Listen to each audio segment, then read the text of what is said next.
రామాయంపేట మండల కేంద్రంలోని తహసీల్దార్ కార్యాలయం ముందు గ్రామ పంచాయతీ కార్మికులు గత 7 నెలల నుండి తమకు వేతనాలు రావడం లేదని సిఐటియు నాయకులు బాలమణి ఆధ్వర్యంలో ఆందోళన చేపట్టారు. అనంతరం పలు సమస్యలతో కూడిన వినతి పత్రాన్ని తహసీల్దార్ రజనీకి అందజేశారు.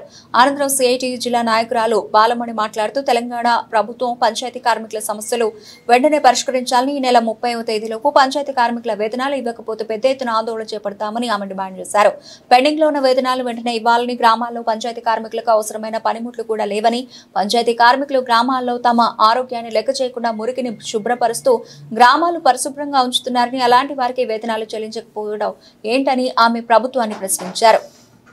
ఉపాధ్యక్షులు బాలమణి మెదక్ జిల్లా రామాయంపేట మండలంలో గ్రామ పంచాయతీ వర్కర్స్ కు ఒక్కొక్క గ్రామంలో 7 నెలల నుంచి కూడా పెండింగ్ లో వేతనాలు ఉన్నాయి. వేతనాలే కాదు, పనిముట్లు కూడా సరిగా లేని పరిస్థితిలో గ్రామాలలో ఉంది.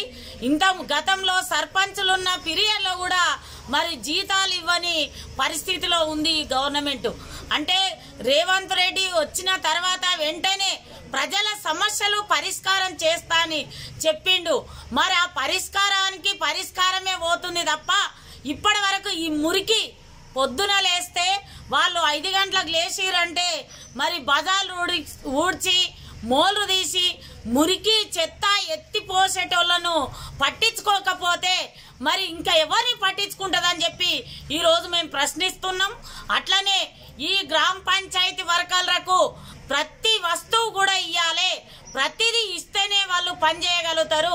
వాళ్ళ ఆరోగ్యాలు కూడా చాలా దెబ్బతింటున్నాయి. మరి మాస్కులు లేవు, బ్లౌజులు లేవు, శానిటేషన్ ఏది కూడా లేదు, చీపులు లేవు.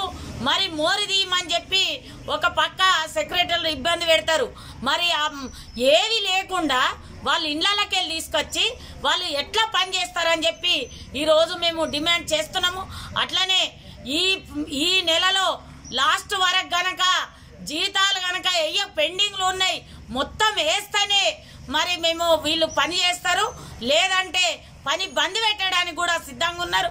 అట్లనే ఈ గ్రామ పంచాయతీకే కాదు, డైరెక్ట్ గవర్నమెంట్ నుండే వాళ్ళకి జీతాలు ఇవ్వాలని చెప్పి మేము సిఐటిగా డిమాండ్ చేస్తున్నాం.